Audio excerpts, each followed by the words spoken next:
আর আমাদের রক্তের উপর দাঁড়িয়ে তোমরা ক্ষমতা এসেছ, ইসলামী বিধান নিয়ে তছনছ ছিনিমিনি করবে, এটা করতে দেওয়া হবে না। প্রতিটা তাদেরকে নাকি শ্রমিকের মর্যাদা দিতে হবে। আচ্ছা, শ্রমিক কাকে বলে? যে শ্রম দেয় সেই যদি শ্রমিক হয়, তাহলে যে চুরি করে সে কি শ্রম দেয় না?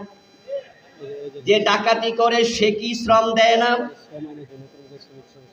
এই যে এখানে আমাদের আবরার ভাই আমাকে দেখাচ্ছেন যে ওনাদের এই রিপোর্ট এখানে আছে। এখানে তারা লিখেছেন আপনার 12-3-11 12.3.11 133 নম্বর পৃষ্ঠা ওরা লিখেছে শ্রম আইনে যৌন কর্মীদের শ্রমিক হিসাবে স্বীকৃতি দিতে হবে।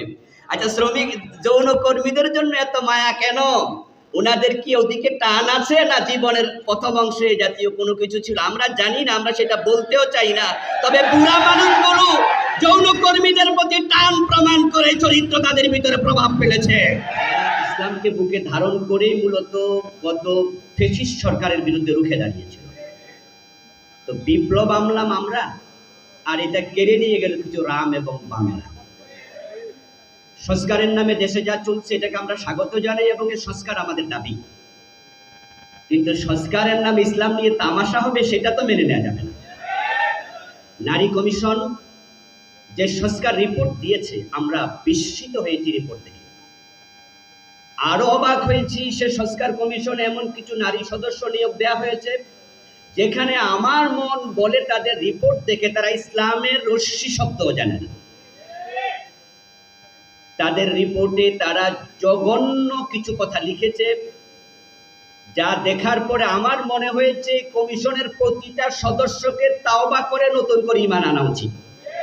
কারণ এক নাম্বার বিষয় হচ্ছে, তাদের সংস্কার কমিশনের রিপোর্ট তারা লিখেছে যে পারিবারিক জীবনে ইসলামী বিধান অনুসরণ করার কারণে নারীরা বৈষম্যের শিকার। ইন্না লিল্লাহি ওয়া ইন্না ইলাইহি রাজিউন। আমার কাছে যেটা মনে হয়েছে, তারা শিক্ষিত মানুষ, কিন্তু বৈষম্য আর বৈচিত্র্য সম্পর্কে তাদের জ্ঞান আদৌ আছে কিনা আমি সন্দিহান। বৈষম্য হচ্ছে এমন নীতি, যেই নীতি মানুষকে তার অধিকার থেকে বঞ্চিত করে। আর বৈচিত্র্য হচ্ছে এমন বিষয় যা একটা থেকে আরেকটাকে আলাদা করে। তারা কেন বৈষম্যের প্রশ্ন আনলো? তারা বৈষম্যের প্রশ্ন এনেছে যে বাবা এবং মায়ের সম্পত্তিতে আল্লাহ কোরআন মাজিদে বলছেন লিযাকারি মিসলু হাযযিল উনসায়াইন, যে একজন নারী তার ভাইয়ের থেকে কম পাবে, নারী পাবে অর্ধেক, পুরুষ পাবে দ্বিগুণ। তারা বলছে এটা একটা বৈষম্য। সামাজিক সাংসারিক জীবনে আর-রিজালু কাওয়ামুনা আলান নিসা, আল্লাহর বিধানকে মানতে গিয়ে স্বামীদের কথা স্ত্রীরা শুনে চলতে হয়, এখানে নারীরা বৈষম্যের শিকার। ইসলাম বলেছে নেতৃত্বের ক্ষেত্রে, ইমামতির ক্ষেত্রে পুরুষরা থাকবে, নারীরা তাদের আনুগত্য করবে। তারা বলছে এটা বৈষম্য। এভাবে অনেকগুলো পয়েন্টকে সামনে এনে তারা বুঝাতে চায় ইসলাম মানার কারণে সামাজিকভাবে, পারিবারিকভাবে নারীরা বৈষম্যের শিকার। সুতরাং দিন মানার যে প্র্যাকটিস বাংলাদেশে আছে এটা সংস্কার করে বাদ দিতে হবে। নাউজুবিল্লাহ। আচ্ছা, ওনারা যেটাকে বৈষম্য বলল, আমার প্রশ্ন, রাসূলুল্লাহ সাল্লাল্লাহু আলাইহি ওয়াসাল্লাম বললেন যে মায়ের অধিকার বাবার তুলনায় 3 গুণ বেশি। এখানে তো নারীকে প্রাধান্য দেয়া হলো, তাহলে কি পুরুষরা প্রশ্ন তুলবে যে আমরা বৈষম্যের শিকার? যখন বিয়ে হয়, বিয়ের ক্ষেত্রে পুরুষ মোহরানা দেয়, নারী মোহরানা নেয়, অথচ বিবাহ দুইজনেরই প্রয়োজন। তাহলে কি পুরুষরা কোনোদিনে প্রশ্ন তুলেছে বা তুলবে যে আমরা মোহর একা দেব কেন? এটা আমরা বৈষম্যের শিকার? এই প্রশ্ন কোনোদিন কেউ আমরা করিনি, করবো না। কারণ আল্লাহ তাআলা দ্বীনে কখনো বৈষম্য থাকতে পারে না। ইন্নাল্লাহা ইয়া'মুরুকুম বিল আদলি ওয়াল ইহসান, আল্লাহ যেখানে আদলের কথা, ইহসানের কথা আমাদেরকে অর্ডার করে শিখাচ্ছে, আল্লাহর ইসলামের সে ইনসাফ এবং আদল পৃথিবীর কোন ধর্মে নাই, কোথাও থাকতে পারেও না। সেই ইসলামের সামনে প্রশ্ন তুলেছে তারা, ইসলাম মানলে বৈষম্য হবে। নারী পুরুষের মাঝে আছে বৈচিত্র্য, বৈষম্য নেই। আল্লাহ ক্ষেত্র বিশেষ পুরুষকে প্রাধান্য দিয়েছেন, আবার ক্ষেত্র বিশেষ নারীকে প্রাধান্য দিয়েছেন। রাসূলুল্লাহ সাল্লাল্লাহু আলাইহি সাল্লাম বলেছেন জান্নাত মায়ের পায়ের নিচে। এখানে তো বাবার পায়ের নিচে জান্নাত বলা হয়নি, এটা বৈচিত্র্য। নারী মা হিসাবে সম্মান পাবে, স্ত্রী হিসাবে পাবে, শেষ কন্যা হিসাবে পাবে। নবীজি সাল্লাল্লাহু আলাইহি সাল্লাম কন্যা সন্তানের ব্যাপারে এত হাদিস বলেছেন যার অর্ধেক না 20% পুরুষ সন্তানের ব্যাপারে ফজিলতপূর্ণ হাদিস বলেননি। এটা বৈষম্য না, এটা বৈচিত্র্য। নারী নারীর ক্ষেত্রে প্রাধান্য পাবে, পুরুষ পুরুষের ক্ষেত্রে প্রাধান্য পাবে। তারা বৈচিত্র্য এবং বৈষম্যের সংজ্ঞা না জেনে এই রিপোর্ট দিয়েছে, এই রিপোর্ট ডাস্টবিনে ফেলে দেওয়া উচিত। ইসলাম কখনো বৈষম্য তৈরি করে না। আগস্ট বিপ্লব হয়েছে বৈষম্য দূর করার জন্য, আর সেই কথা তারা ইসলামের সম্মুখে দাঁড় করিয়েছে। নারীকে আল্লাহ নারীর জায়গায় সম্মানিত করেছেন, পুরুষকে পুরুষের জায়গায় সম্মানিত করেছেন। একজন নারী যদি প্রতি মাসে 10 লক্ষ টাকা বেতন পায়, তাহলে 10 লাখ টাকার মাঝে স্বামী আমার 1 টাকার অধিকার আছে বলার কোনো সুযোগ ইসলাম দেয়নি। স্বামীকে পরিপালন করতে ইসলাম বলেনি নারীকে। কিন্তু একজন পুরুষ যদি 1000 টাকাও বেতন পায়, তার এই 1000 টাকার ভিতরে তার স্ত্রীর হক আছে না নাই? ইসলাম এখানে নারীকে প্রাধান্য দিয়েছে। তোমরা এক পেশা মনোভাব উপস্থাপন করে ওই তসলিমা নাসরিনের মতো ইসলামের সম্মুখে আবার আঙ্গুল তুলছ, এটার জবাব তোমাদেরকে জাতির সামনে দিতে হবে। আর এই নারী নীতির প্রস্তাবনা তো পাস করার প্রশ্নই আসে না, কিন্তু প্রস্তাব দেওয়াতে তাদেরকে তাওবা করা উচিত। এই জঘন্য নীতি পাস আমরা থাকতে কিভাবে বাংলাদেশে হবে?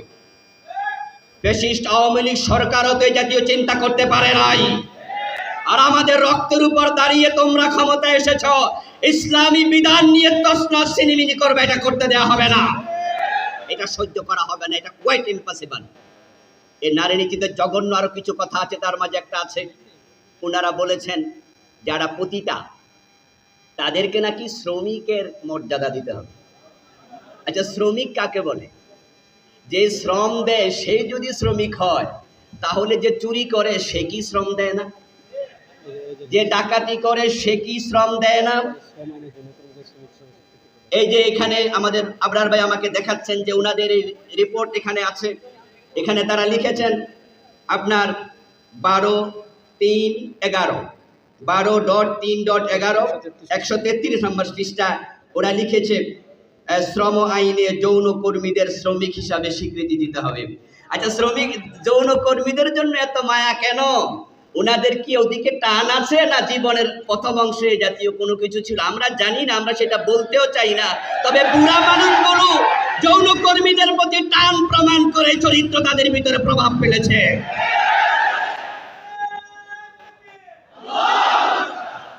ওখানে যারা কমিশনের যারা সদস্য তারা সবাই তো বুড়া, সবার বয়সে 50-এর অধিক, 40-এর বেশি। এই বয়সে যৌন কর্মীদের প্রতি এত টান কেন? এই প্রশ্ন উঠা স্বাভাবিক কিনা? তারা কি এই দেশটাকে যৌনাচার এবং এই পতিতা ভিত্তিতে পরিণত করতে চায় নাকি? তারা এটা শ্রমিক কিভাবে হবে? আচ্ছা, ডাকাতি করলে কি শ্রম যায় না? তাহলে কয়দিন পরে চোরেরাও তো বলবে যে আমাদেরকে শ্রমিক হিসাবে স্বীকৃতি দিতে হবে। ডাকাতরা তো দাবি তুলতেই পারে যে আমরা যা কষ্ট করি, ডাকাতি করলে তো রিস্ক আরো বেশি নিতে হয়। তো এত রিস্ক নিয়ে যদি ডাকাতি করে, তারাও তো ডাকাতি হিসাবে শ্রমিকের দাবি তুলতে পারে। কোন বর্বরতার দিকে ফিরে গেলাম? কিসের শ্রমিকের রিপোর্ট দিল, কিসের সংস্কার দিল? বরং তাদের ব্রেইনটা সবার আগে সংস্কার করা দরকার। সুতরাং যে নারী কমিশন তারা করেছে, এই কমিশন এটা প্রত্যাখ্যান করা এবং এই কমিশনকে নতুন করে আবার রিপোর্ট তৈরি করতে হবে এবং এই সদস্য প্রত্যেকটাকে নারী কমিশন থেকে বাতিল করতেই হবে। ইসলামী জনতা তাদের এই পচা বস্তা পচা এই রিপোর্টকে গ্রহণ করবে না। এটাকে পরিত্যক্ত ঘোষণা আমাদের পক্ষ থেকে আমরা করব এবং করলাম। অবশ্যই এটাকে নতুন করে আবার লিখতে হবে। দেশ এবং জাতির কল্যাণে, নারীদের কল্যাণে, আমাদের কল্যাণে যাহা অর্থবহ ভূমিকা রাখবে এমন সংস্কার আমরা প্রত্যাশা করছি। আল্লাহ যেন সেদিকে আমাদেরকে নেয়। উল্টাপাল্টা বলেছে তাসলিমা দেশে থাকতে পারেনি, কোন নতুন তাসলিমার স্থান বাংলাদেশে সহ্য করা হবে না। আসসালামু আলাইকুম।